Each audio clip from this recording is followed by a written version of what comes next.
Hello and welcome to this video book review. My name is Danette Menzies and I'm the Director of Learning here at Magical Learning. Today we're actually reviewing a book on gardening. It's called The Well-Gardened Mind. It's by Stuart-Smith, who is a psychiatrist, and in this book she shares a lot of information about the importance of gardening and just nature in general in terms of supporting our mental well-being.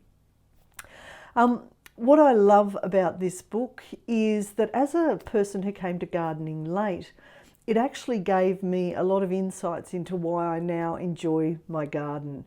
In fact, the other day my mother and I just bought all our chilies and basil and stuff inside because it's starting to get really cold. During the winter months, I love tending the vegetables that I have in my greenhouse and then putting them out again in the spring. Some of the things that this book covers includes history, including looking at the world wars and the impact that people being allowed out in nature and in gardens helped in terms of recovery. It also looks at the latest neuroscience, so there's quite a lot of research in it. One of the other things I really liked that it highlighted is we often talk about our brain and use the metaphor, it's like a computer.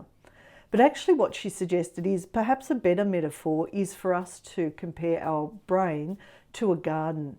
So there's times when we need to weed it, there's times when we need to prune it, and also we need to fertilise it through exercise, what we eat and also what we drink. So the other thing that is really important about gardening, and you know, it does a lot for us in terms of calming us down, is that it is forgiving. And one of the themes throughout this is it helped me realise how much just looking after a garden or even just a tiny little pot plant can help a person gain a bit of self-confidence and learn a bit more about self-love and self-care.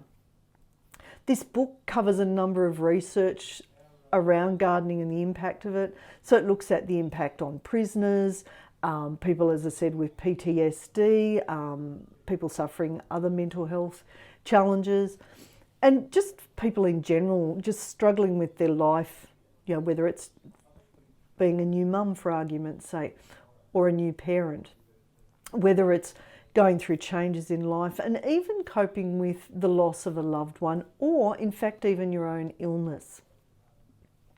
As I read this book, it was beautiful weather, so I read most of it in the hammock out the side of our house. And just reading about the impact of things like the colour of green and how that soothes us can be really lovely. I also watched butterflies flitting around the lawn near me, and it was just such a beautiful, peaceful space to be in. It really helped me refresh and renew myself, and I think that's one of the things that really comes through in this particular book. We know that being outside, sunlight, doing some exercise and even just touching soil helps calm our nervous system, which is one of the reasons it is so good for us to get out and get into the garden. The other thing I learned was that green actually signifies that there is abundance. So abundance of things such as obviously feed and also water. So for our cave people brains, it sort of soothes us because when we see green, our brain goes, ah. The other thing that I wanted to share with you is, did you know that flowers actually are primed to help us feel more relaxed? So simply looking at a flower or bringing a flower inside can change a room, can change how you feel as well. In fact, recently I bought some dahlias and put them in my garden, and my goodness, what beautiful flowers they've produced the whole over the summer and into the autumn, and now as we go into winter. And every day when I look out the window at breakfast time and see the flowers, it just makes me feel better. So for me, I'd say this is a great read. If you're into what is a way that I can boost how I feel, relax myself, then this gives you a whole stack of information about how gardening can really make a difference in your life.